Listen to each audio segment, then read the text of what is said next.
હવે ઓડિયન્સ થોડી વાર તમારું ધ્યાન અહીં આપો. આપ સૌને અહીં સ્ટેજ પર એક સ્કેનર કોડ દેખાતો હશે. સૌ વાલીઓને વિનંતી કરવામાં આવે છે કે સ્ટેજ પર આપને જે સ્કેનર કોડ દેખાઈ રહ્યો છે એ તમારા મોબાઈલ ફોનમાં ફોટો પાડી લો અથવા તો તમારા ફોનમાં એને સ્કેન કરી લો.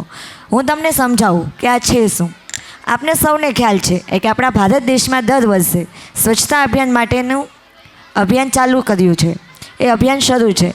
તો આ વખતે એક સર્વેક્ષણ કરવાનો છે. એ સર્વેક્ષણ મુજબ કયું એવું સિટી છે, આખા ભારતમાંથી કયું એવું શહેર છે જે સૌથી વધુ સ્વચ્છ છે. તો એ સ્વચ્છતા માટેનું જે સર્વેક્ષણ કરવાનું છે એના માટેનો આ સ્કેનર કોડ છે. આ કોડનો કાં તો તમારા ફોનમાં ફોટો પાડી લો અથવા તો સ્કેન કરી લો.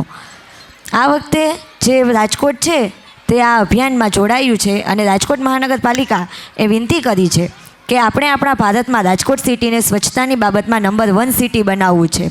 તો એના માટે આપણે આ QR કોડને સ્કેન કરવો પડશે.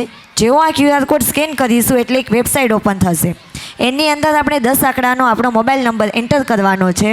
ત્યાર પછી આપણે શહેર સિલેક્ટ કરવાનું છે અને સાથે સાથે એમાં ગુજરાતી, હિન્દી, ઇંગ્લિશ એવા ઓપ્શન પણ હશે.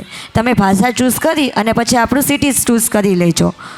અને સિટી સિલેક્ટ કર્યા બાદ આપણે એમાં ફીડબેક એન્ટર કરવાનો છે. આપનો અભિપ્રાય આપવાનો છે કે કયા એરિયામાં તમને હજુ પણ ગંદકી લાગે છે, કઈ બાબતમાં આપણે સ્વચ્છતા કરી શકીએ, કઈ બાબત સુધારવી જોઈએ. એના માટેના અભિપ્રાયો તમારે મહાનગરપાલિકાને આપવાના છે. આપ સૌ આપના મંતવ્યો એમાં આપજો અને આપણા સિટીને સ્વચ્છતાની બાબતે પહેલું બનાવવામાં આપ સૌ સહયોગ આપજો. તો પ્લીઝ જલ્દીથી આ સ્કેનરને સ્કેન કરી લો અથવા તો તમારા ફોનમાં એનો ફોટો પાડી લો. Thank you.